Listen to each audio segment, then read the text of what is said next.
Students कैसे हैं आप? बढ़िया। बोलो भाई। अरे बोल भाई, कुछ तो बोल। ठीक है, चल बोल भारत माता की जय। ठीक है, तुम्हारे अंदर कुछ जोश ही नहीं रहता यार। चलो कोई बात नहीं, आ जाएगा धीरे धीरे। अच्छा, पिछले लेक्चर में क्या पढ़ाए थे? पिछले लेक्चर में आपको पढ़ाए थे हम, ठीक है, कैथोड रे एक्सपेरिमेंट पढ़ाए थे, ठीक है। और कैथोड रे एक्सपेरिमेंट मैंने पूरा एक्सप्लेन कर दिया था, जिससे आप Q/M का रेशियो यानी चार्ज बाई मास रेशियो आप निकाल लिए थे, ठीक है। और कुछ प्रॉपर्टीज भी बता दिए थे हम कैथोड रे का, ठीक है, कैसे ऑरिजिनेट होता है ये भी मैंने एक्सप्लेन कर दिया था। आज जो मैं बताने वाला हूं, चार्ज ऑन इलेक्ट्रॉन कैसे फाइंड करते हैं ये मैं एक्सप्लेन करने वाला हूं। क्या एक्सप्लेन करने वाला हूं? Charge on electron. तो चार्ज ऑन इलेक्ट्रॉन, ठीक है, एक्सप्लेन करने वाला, समझिए। उसके लिए एक एक्सपेरिमेंट समझना होगा, मिलिकन वाइल्ड ड्रॉपलेट एक्सपेरिमेंट। क्या? Millikan wild droplet experiment, wild droplet experiment, Millikan wild droplet experiment, ठीक है।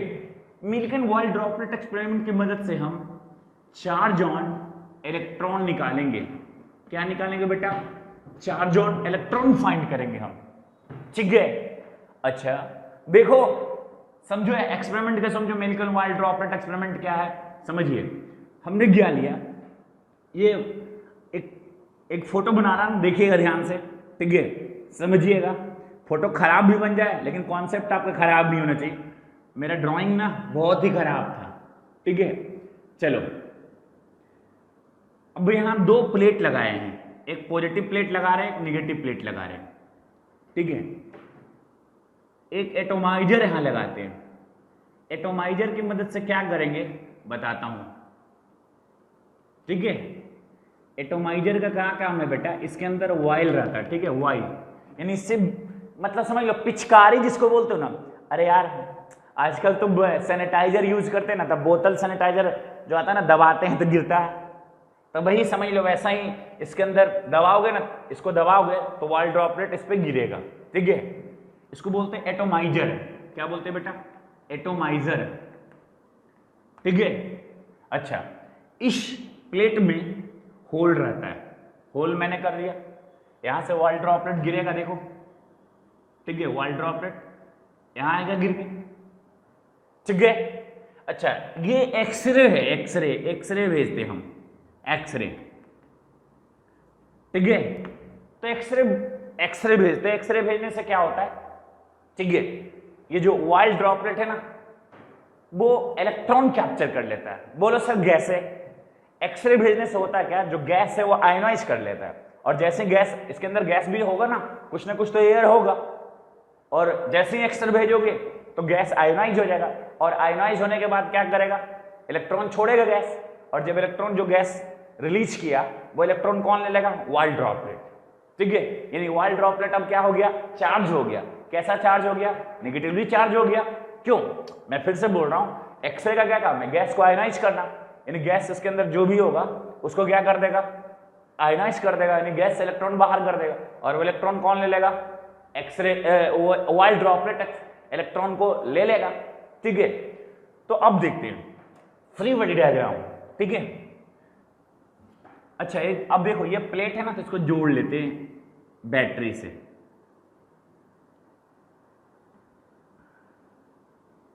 अभी सर्किट छुड़ा देते हैं, ठीक है।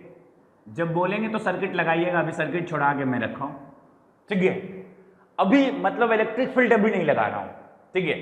In absence of electric field देखता हूं, in absence of electric field, ठीक है, in absence of electric field. चलिए, कुछ फिजिक्स की भी चीज इसमें यूज आएंगी, ठीक है। उसको चीजों को आपको समझना है, मैं डिराइव नहीं करूंगा, बस डेरिवेशन का तरीका बता दे रहा हूं, वरना डेरिवेशन कर देंगे तो तुम क्लास छोड़ के निकल जाओगे, बोलोगे लगता है पगलाया, इसका एयरकस्ट डूब गया, ठीक है। समझ, ये फिजिक्स का चीज है, मैं आपको पहले ही बोल दिया हूं, एटॉमिक स्ट्रक्चर जो चैप्टर है उसमें फिजिक्स का भी पार्ट है, ठीक है। और खास करके 12th क्लास का मॉडर्न फिजिक्स का यूज होता है, ठीक है। अभी तो कुछ कुछ यूज हो रहा है और सबसे ज्यादा यूज होगा क्लास 12th का मॉडर्न फिजिक्स का इसमें। तो तुम सोचोगे सर क्या तो पढ़ना है कोर्स में, तो पढ़ना है, सोचने से क्या होगा। चलिए हम करें, अभी इलेक्ट्रिक फील्ड हम नहीं लगाए, मतलब बैटरी को कनेक्ट नहीं किए, 20 वोल्ट के बैटरी को अभी कनेक्ट नहीं किया, अभी सर्किट छोड़ाए हुए हैं, ठीक है। तो in absence of electric field इस वाइल्ड ड्रॉपलेट पे सोचते हैं, ये वाइल्ड ड्रॉपलेट पे कौन कौन सा फोर्स लगेगा बताओ। mg नीचे लगेगा, ठीक है। और एक फ्लूइड का प्रॉपर्टी होता है विस्कोसिटी, ठीक है, यानी विस्कोसिटी एक तरह का रेसिस्टेंस फोर्स है, ठीक है। पहले समझिएगा, मैं फिर से बोल रहा हूं, एक होता है, देखिए समझिएगा, विस्कोसिटी, ठीक है, और एक होता है विस्कस फोर्स, ठीक है, विस्कोसिटी और विस्कस फोर्स, ठीक है, विस्कस फोर्स। विस्कोसिटी क्या है, ठीक है, विस्कोसिटी क्या है, विस्कोसिटी क्या है, यानी फ्लूइड जब फ्लो करता है ना, फ्लो करता है, बहता है, तो उसके बहने की टेंडेंसी को रोकता है, उसी प्रॉपर्टी को बोलते हैं विस्कोसिटी, ठीक है। It resist the flow, that is called viscosity, ठीक है। जैसे फ्लूइड, कोई भी फ्लूइड फ्लो कर रहा है तो विस्कोसिटी की वजह से क्या होगा, ये इसका फ्लो क्या होगा, धीरे होगा, रुकेगा, यानी अब देखो विस्कोसिटी समझ में आ गया, यानी फ्लूइड के फ्लो को क्या किया, रोका। अब रोका क्यों, विस्कस फोर्स की वजह से। विस्कस फोर्स यानी विस्कस फोर्स एक तरह का क्या है, फ्रिक्शन फोर्स है, जो मेरे फ्लो को क्या कर रहा है, रोक रहा है। मैं इधर फ्लो करना चाह रहा हूं और विस्कस फोर्स किधर लगेगा, बैक डायरेक्शन में लगेगा। यानी विस्कस फोर्स क्या है, विस्कोसिटी क्या है, the property of fluid which resist the flow. Fluid की प्रॉपर्टी होता है जो फ्लो को क्या करे, रेसिस्ट करे, ठीक है। और विस्कस फोर्स क्या है, वैसा फोर्स जो फ्लूइड के फ्लो को क्या करे, रोके, उसको बोलते हैं विस्कस फोर्स, ठीक है। यानी विस्कस फोर्स एक तरह का क्या है, फ्रिक्शन फोर्स है, ठीक है। चलिए, तो आपका फ्लूइड किधर गिर रहा है, नीचे गिर रहा है, यानी फ्लो नीचे हो रहा है फ्लूइड का, ठीक है। तो विस्कस फोर्स किधर लगेगा, ऊपर लगेगा, यानी कह सकते हैं विस्कस फोर्स एक तरह का फ्रिक्शन फोर्स है बेटा, ठीक है। विस्कस फोर्स Fv, ठीक है, ये कौन सा फोर्स है, विस्कस फोर्स, ठीक है। विस्कस फोर्स क्या है, समझ में आ गया, that force which resist the flow of fluid, ठीक है, उसको बोलते हैं विस्कस फोर्स, ठीक है। अब जब ये कांस्टेंट वेलोसिटी से नीचे गिर रहा होगा आफ्टर सम टाइम, ठीक है, सम टाइम के बाद, आफ्टर सम टाइम के बाद, ठीक है, क्या होगा, ये जो फ्लूइड कांस्टेंट वेलोसिटी से जब नीचे गिर रहा होगा, तो वेलोसिटी कांस्टेंट है, तो नेट फोर्स क्या होगा, जीरो होगा, नेट फोर्स जीरो होगा, ठीक है। तो नेट फोर्स जीरो होगा, इसका मतलब क्या, ऊपर वाला फोर्स और नीचे वाला फोर्स क्या हो जाएगा, बराबर हो जाएगा, यानी विस्कस फोर्स इक्वल टू क्या आ गया, mg आ गया, इक्वेशन फर्स्ट, ठीक है। इन, ध्यान दीजिए, in presence of electric field, presence of electric field, जब इलेक्ट्रिक फील्ड लगा देंगे तब इसका फ्री बॉडी डायग्राम सोचो, ठीक है। mg तो नीचे लगेगा, जब इलेक्ट्रिक फील्ड लगाते हैं तो देखिए ये तो वाइल्ड ड्रॉपलेट क्या हो चुका है, चार्ज हो चुका है, क्योंकि एक्सरे क्या किया, गैस को आयनाइज कर दिया, और गैस के आयनाइज की वजह से इलेक्ट्रॉन निकला, वो कौन ले लिया, वाइल्ड ड्रॉपलेट। वो ये वाइल्ड ड्रॉपलेट जब इलेक्ट्रॉन ले लिया, तो इलेक्ट्रॉन ले लिया ये जब वाइल्ड ड्रॉपलेट, तो वाइल्ड ड्रॉपलेट तब तो चार्ज हो गया ना, कैसा चार्ज, नेगेटिवली चार्ज, यानी ये वाइल्ड ड्रॉपलेट इलेक्ट्रिक फील्ड लगाने के बाद किधर अट्रैक्ट होगा, पॉजिटिव वाले प्लेट की तरफ, ठीक है।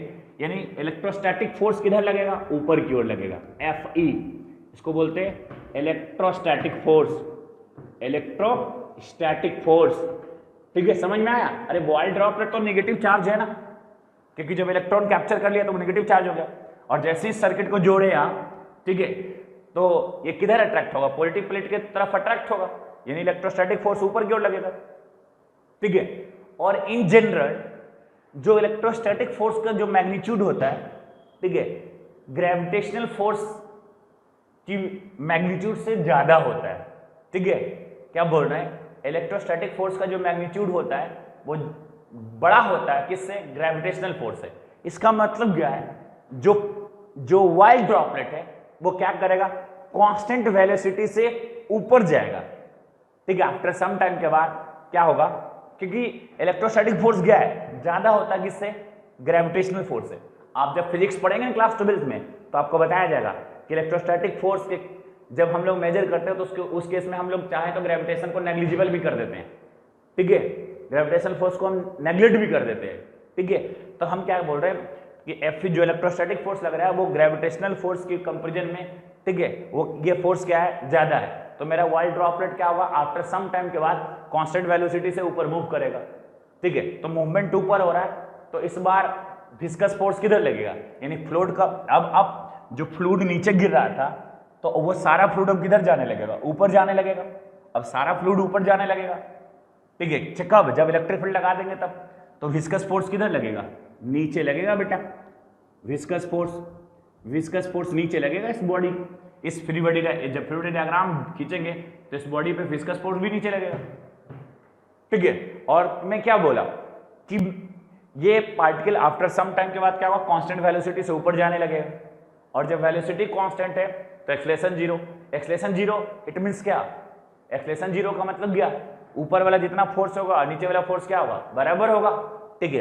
अरे भाई एक्सेलरेशन जीरो का मतलब नेट फोर्स जीरो, और नेट फोर्स जीरो का मतलब ऊपर वाला फोर्स और नीचे वाला फोर्स क्या होगा, बराबर होगा ना। यानी F E equal to viscous force plus क्या, mg। दूसरा इक्वेशन, अब ये दोनों इक्वेशन को सॉल्व करेंगे। मैं सॉल्व करना नहीं बताऊंगा क्योंकि विस्कस फोर्स भी नहीं आप पढ़े हैं, ना ही इलेक्ट्रोस्टैटिक फोर्स की मैग्नीट्यूड निकालना चाहते हैं। इस दोनों इक्वेशन को सॉल्व करने के बाद मेरा Q की वैल्यू निकल जाएगा। यदि आप क्लास 12th में चले जाएंगे तो विस्कस फोर्स भी पढ़ लेंगे उस समय तक, इलेक्ट्रोस्टैटिक भी फोर्स पढ़ लेंगे, और दोनों की वैल्यू रखेंगे ना, और जैसी वैल्यू डाल के सॉल्व करेंगे तो Q की वैल्यू आपको फाइंड आउट हो जाएगा, यानी charge on electron find out हो जाएगा। समझ में आया सबको, समझ में आया सबको। ये दोनों इक्वेशन की मदद से आप क्या कर सकते हैं, charge on electron find out कर सकते हैं, ठीक है।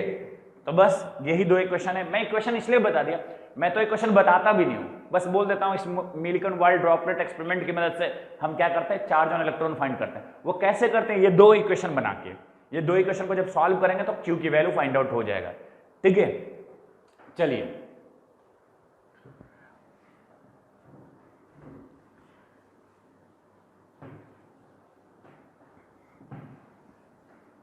ध्यान दीजिएगा, चार्ज ऑन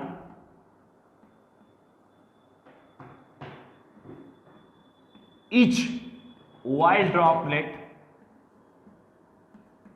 जो वैल्यू आया वो n इंटू माइनस में n इंटू 1.6 इंटू 10⁻⁻19 कूलम के बराबर आया। यानी जो charge on each wild droplet आया वो इंटीग्रल मल्टीपल ऑफ n की वैल्यू क्या, 1 2 3 4 5 डॉट डॉट डॉट, यानी जो चार्ज की वैल्यू आया ऑन ईच वाइल्ड ड्रॉपलेट पे वो इंटीग्रल मल्टीपल ऑफ आया क्या, वो n इंटीग्रल मल्टीपल ऑफ क्या, 1.6 इंटू 10⁻⁻19 कूलम।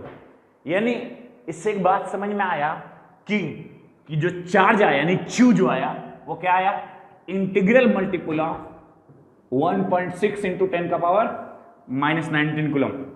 देख ले, ठीक है, इसी को लिख रहा हूं, चार्ज Q इक्वल टू क्या आया, इंटीग्रल मल्टीपल मतलब n, इंटीग्रल मल्टीपल ऑफ क्या, 1.6 इंटू 10⁻⁻19 कूलम का इंटीग्रल मल्टीपल है। यानी 1.6 इंटू 10⁻⁻19 को क्या लिख देते हैं, E लिख देते हैं, ठीक है। n एक फार्मूला आ गया, Q इक्वल टू क्या, n, याद रखना, ठीक है। यानी आपको चार्ज पता है, ठीक है, तो कितना उसके पास इलेक्ट्रॉन होगा ये आप निकाल सकते हैं। टोटल चार्ज यदि Q क्या है, चार्ज, टोटल चार्ज,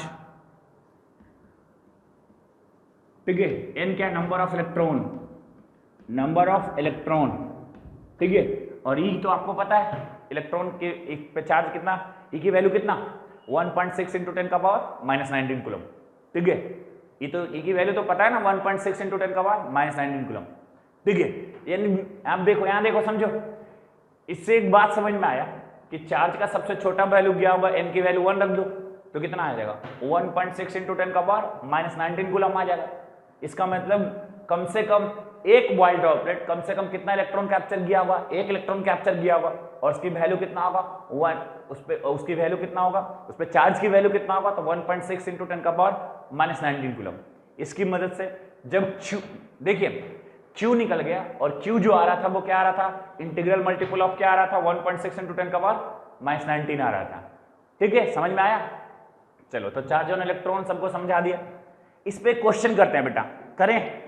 बोलो, इस पे क्वेश्चन करते हैं छोटा सा। ठीक है, चलो करते हैं।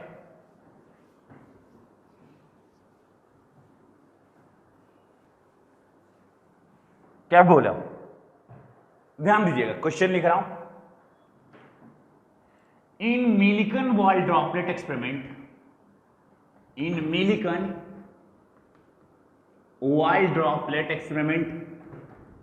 wall droplet experiment,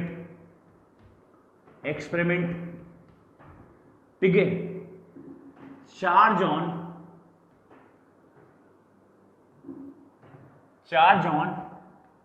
a series of wall droplet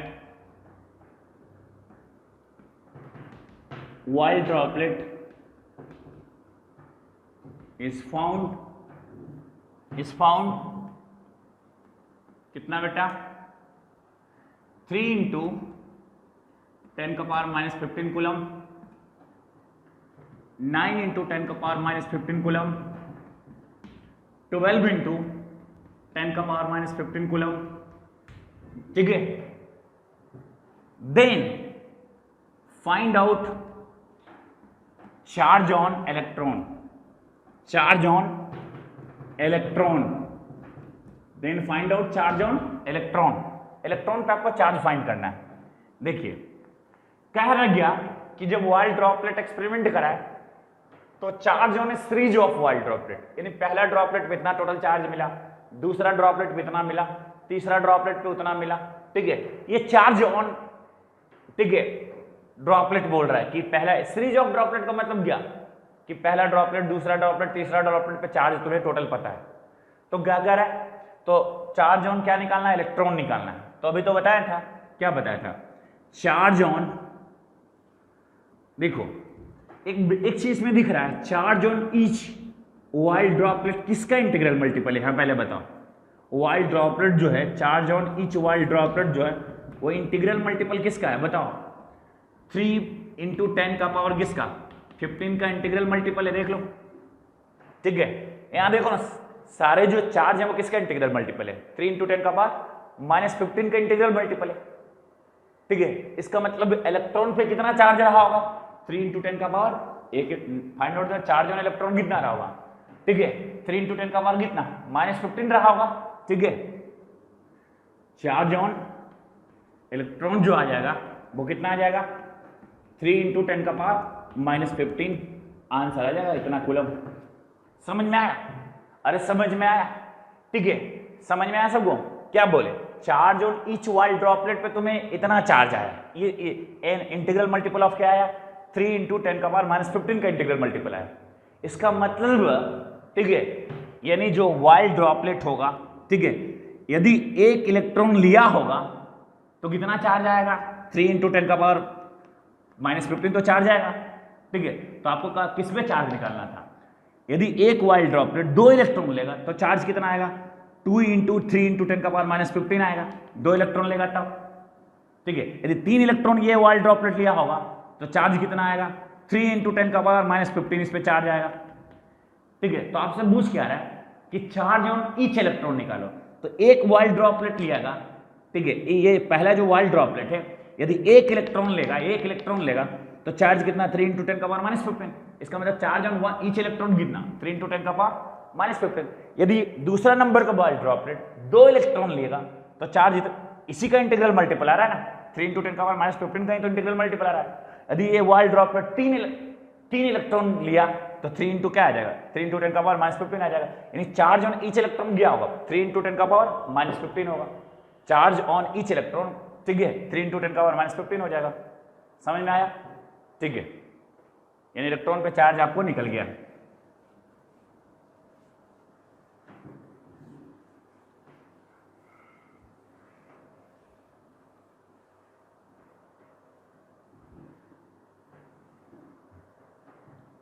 अब देखिए, ध्यान दीजिए,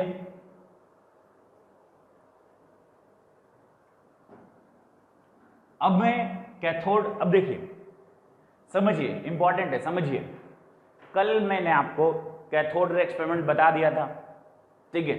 अब मैं क्या बताने वाला हूं, बोलो। कैथोड रे एक्सपेरिमेंट बता दिया था, उसके बाद आज कैनाल रे एक्सपेरिमेंट, ठीक है, या एनोड रे एक्सपेरिमेंट भी बोल सकते हैं, ठीक है, या डिस्कवरी ऑफ प्रोटॉन बताने वाला। क्या बताने वाला हूं बेटा? डिस्कवरी ऑफ क्या? प्रोटॉन्स, ठीक है, या क्या बोलेंगे? कैनाल रे एक्सपेरिमेंट, ठीक है, कैनाल रे एक्सपेरिमेंट, या क्या एनोड रे एक्सपेरिमेंट भी बोलते हैं, ठीक है। क्या बोलते हैं बेटा? एनोड रे भी बोलते हैं, कैनाल रे को बोलते हैं क्या? एनोड रे भी बोलते हैं, ठीक है। समझ में आ रहा? चलिए, एक्सपेरिमेंट क्या था देखिए। यदि आपको कैथोड रे एक्सपेरिमेंट पता होगा तो एनोड रे भी एक्सपेरिमेंट पता हो जाएगा। देखिए, कुछ नहीं करना, देखिए समझिए।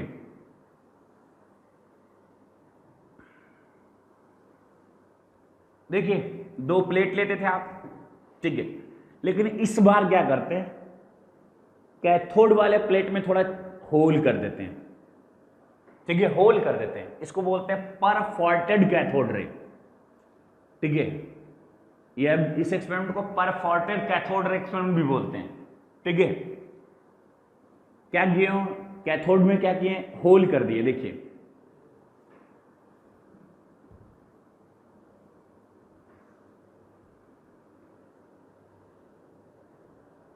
ठीक है, पता ना? देखिए, कैथोड निगेटिव, एनोड क्या? पॉजिटिव। और इस बार देखिए, कैथोड रे एक्सपेरिमेंट में एनोड के पीछे कोटिंग करते थे, ठीक है। ये कैथोड है, ये कैथोड वाला प्लेट है जिसमें क्या किए हुए? होल किए हुए हैं, ठीक है। ये क्या है बेटा? एनोड है, ठीक है।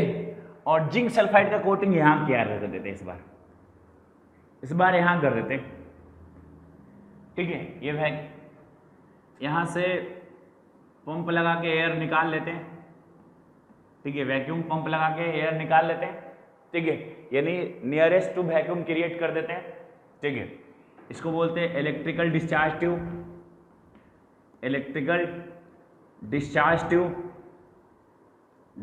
ट्यूब। इसके अंदर क्या होता है? Hydrogen gas at low pressure पे हाइड्रोजन गैस होता है, ठीक है। इसमें दूसरा गैस नहीं रख सकते। क्यों नहीं रख सकते मैं बताऊंगा, ठीक है। अब क्या करेंगे, देखिए, जैसे सर्किट जोड़ोगे और ये बैटरी हाई वोल्टेज रहता था, ये हाई वोल्टेज बैटरी रहता था, मैं बताया था, ठीक है। तो क्या होता था, समझिए क्या होता था, इसके अंदर गैस आयोनाइज होगा, आयोनाइज होकर इलेक्ट्रॉन निकलेगा और इलेक्ट्रॉन इधर से इधर दौड़ता था। आपको पता है ना, ये दौड़ता था, देखिए, कैथोड से नोड की तरफ जाता था, ठीक है। देखिए, अब एक चीज और समझिए आप, कि जब हाइड्रोजन लिए आप, तो हाइड्रोजन क्या, जैसे सर्किट कंप्लीट किए तो क्या होगा, हाई एनर्जी मिलेगा गैस को, और एनर्जी मिलने से क्या होता था, गैस डिसोसिएट कर जाता था, फिर फर्दर क्या हो जाता, आयोनाइज्ड हो जाता था, ठीक है। यानी H2 लेते थे, वो पहले डिसोसिएट करता था, ठीक है, उसके बाद क्या हो जाता था, आयोनाइज होकर इलेक्ट्रॉन रिलीज कर देता था। तो ये इलेक्ट्रॉन तो दिखाई दे रहा है, जिसको आप कैथोड रे बोलते थे, लेकिन ये गया क्या, H+ कहाँ गया, ठीक है। तो H+ इस डिस्चार्ज ट्यूब में ही है। यदि हम इधर अब उधर कोटिंग नहीं किए, देखिए, एनोड के पीछे कोटिंग नहीं किए, ये जिंक सल्फाइड का कोटिंग जब करते हैं तो क्या होता है, दिखाई देखिए, यहाँ पे अब देखिए पॉजिटिव रे, यहाँ देखिए पॉजिटिव दिखाई देगा, इधर देखिए, इधर आता है वो दिखाई देगा, ठीक है। क्योंकि बेटा देखिए, यहाँ निगेटिव था तो किधर अट्रैक्ट हुआ, पॉजिटिव की तरफ। और जो एक देखिए हमारे पास क्या है, देखिए समझिए, निगेटिव था तो पॉजिटिव की तरफ अट्रैक्ट हुआ, ये वाला इलेक्ट्रॉन। H+ तो है इस डिस्चार्ज ट्यूब के अंदर, H+ भी, और H+ किधर अट्रैक्ट होगा, नेगेटिव की तरफ। तो इसका मतलब देखिए, इधर से एक रे आता है दिखाई देगा, किधर से, एनोड वाले की तरफ से, किधर की तरफ, कैथोड वाले की तरफ, ठीक है। देखिए दिखाई दे रहा ना, देखिए प्लस दिखा रहा हूँ, ठीक है, यही H+ को दिखा रहा हूँ यहाँ, ठीक है। और यहाँ पे जैसे जिंक सल्फाइड के आके गिरेगा तो जिंक सल्फाइड वाले मैंने बताया था ना जिंक सल्फाइड का क्या लक्षण है, जिंक सल्फाइड एक फास्फोरेंस मटेरियल है, ठीक है।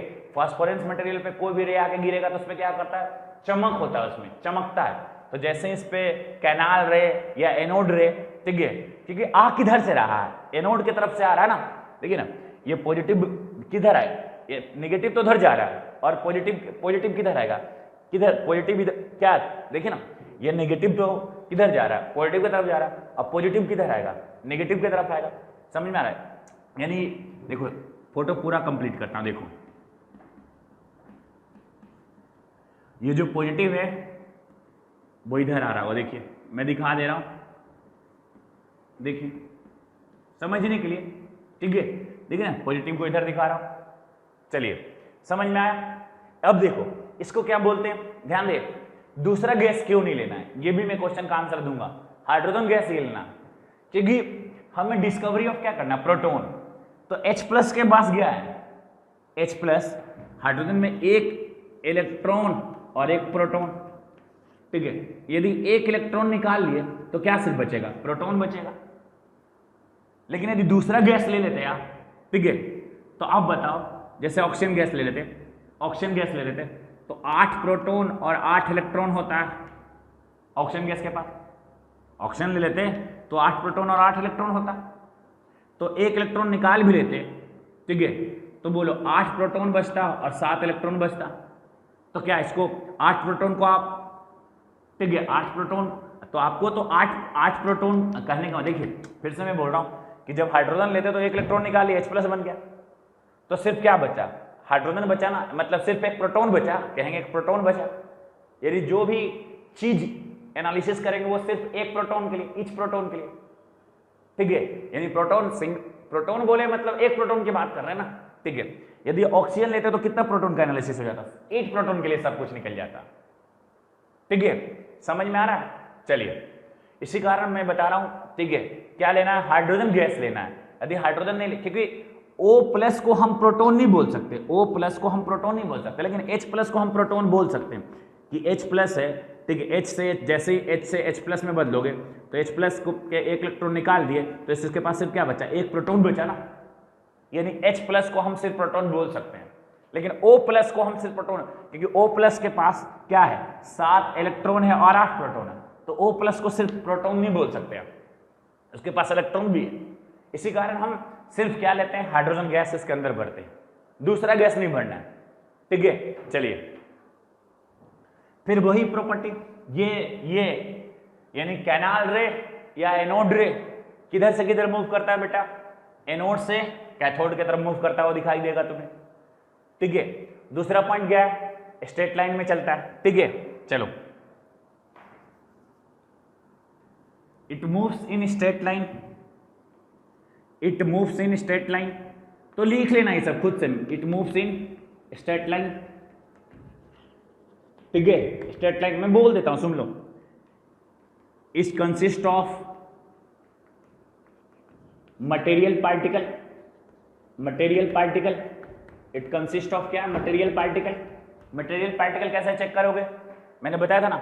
अच्छा, स्ट्रेट लाइन में मूव्स कर रहे, कैसे चेक करोगे, फिर क्या करोगे, एनोड रे वाले रास्ते में क्या रख देना, वही क्या बताए थे, एक ऑब्जेक्ट रख देना और उसका शार्प इमेज बनेगा, तो समझ जाएंगे कि मेरा ये कैसे लाइन में मूव कर रहा है, स्ट्रेट लाइन में मूव कर रहा है, ठीक है।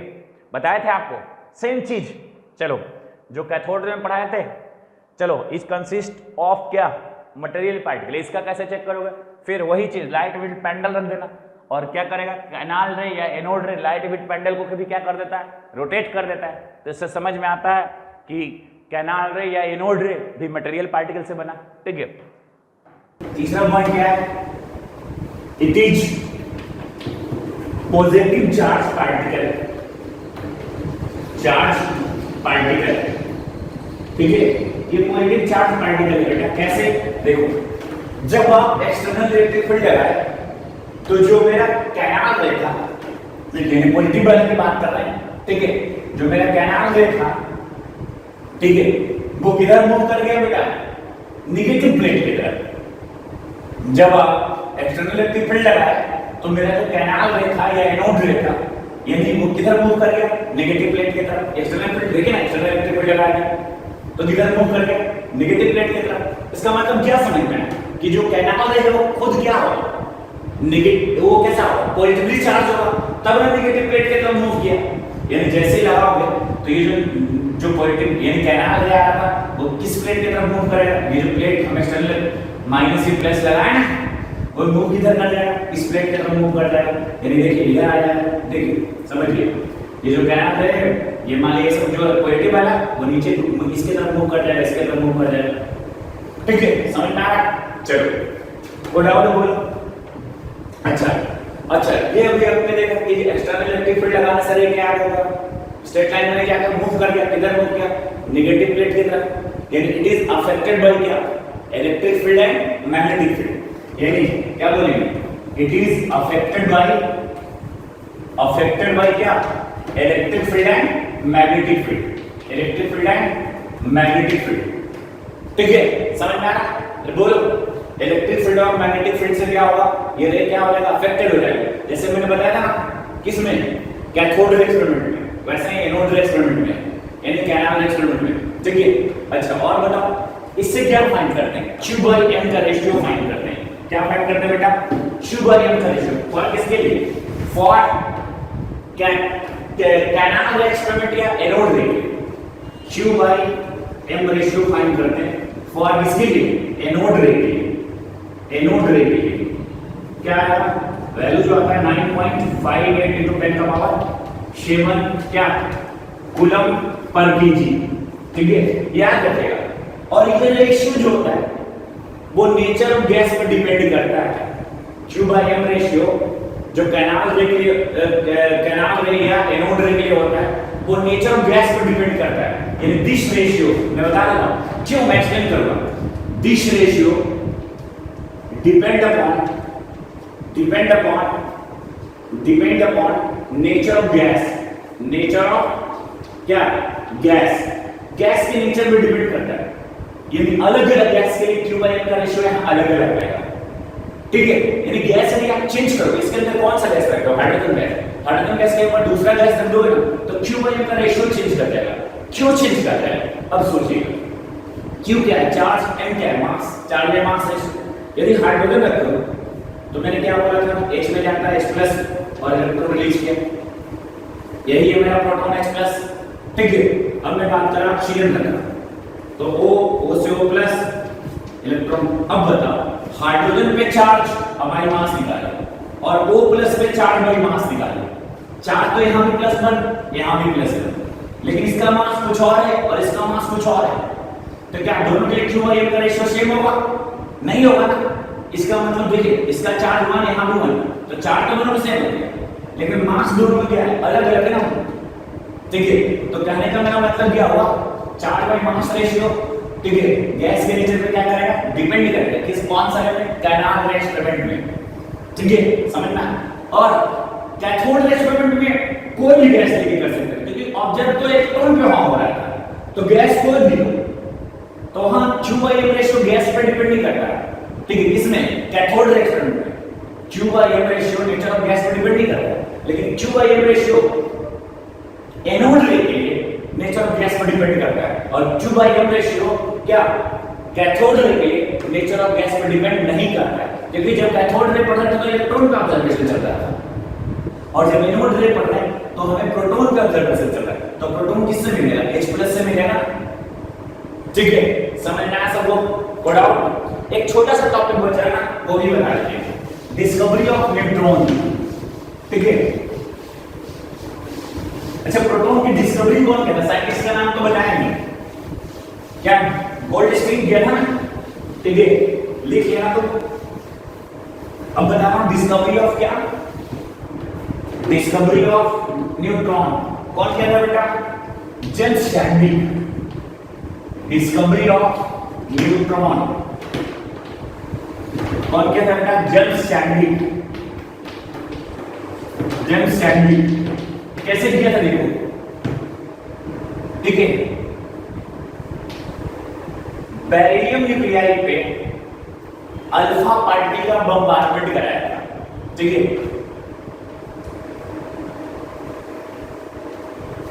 अल्फा पार्टिकल का क्या कराया था, बम्बार्डमेंट कराया था, किस पे बेटा, बेरिलियम के न्यूक्लियस पे, ठीक है। क्या बना था,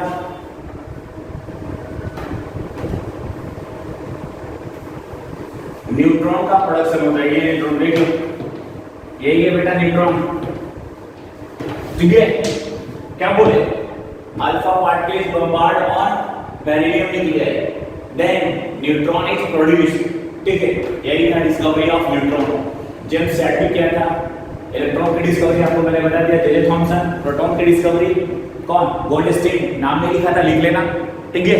अच्छा, डिस्कवरी ऑफ न्यूट्रॉन कौन, जेम्स चैडविक, ठीक है। समझ में आ गया कैसे हुआ, समझ में आया। क्या बोले कि जब बेरिलियम के न्यूक्लियस में क्या, अल्फा पार्टिकल, ठीक है, अल्फा पार्टिकल का बम्बार्डमेंट कराए तो क्या मिलता है बेटा, न्यूट्रॉन्स मिलता है। कोई डाउट है बेटा, इतना में किसी को डाउट है तो पूछो, ठीक है। इतना में किसी को डाउट है तो पूछो, किसी को छोटा बड़ा हो तो पूछो भाई, ठीक है। नहीं डाउट है तो आगे बढ़ेंगे, है। तो आज के लिए इतना ही रहने देते हैं, ठीक है, आज के लिए इतना ही रहने देते हैं। अगले लेक्चर में बहुत इंपॉर्टेंट होने वाला है बेटा रदर, अगले लेक्चर में एटॉमिक मॉडल स्टार्ट करेंगे, एक्चुअल मायने में तो मानो वहीं से एटॉमिक स्ट्रक्चर चैप्टर स्टार्ट करें, ठीक है। अगले लेक्चर में क्या बताएंगे, क्या रदर एटॉमिक मॉडल बताएंगे, एटॉमिक मॉडल, और उसमें सबसे पहले बताएंगे थॉमसन मॉडल जो कि 1 से 2 मिनट में खत्म हो जाएगा। उसके बाद बताएंगे क्या, रदरफोर्ड मॉडल, उसमें टाइम लगेगा थोड़ा, ठीक है। और वो ही इंपॉर्टेंट है, उससे जेईई में क्वेश्चन आता है। तो आज के लिए इतना ही काफी, अगले लेक्चर में कंटिन्यू करेंगे। Okay, thank you, bye.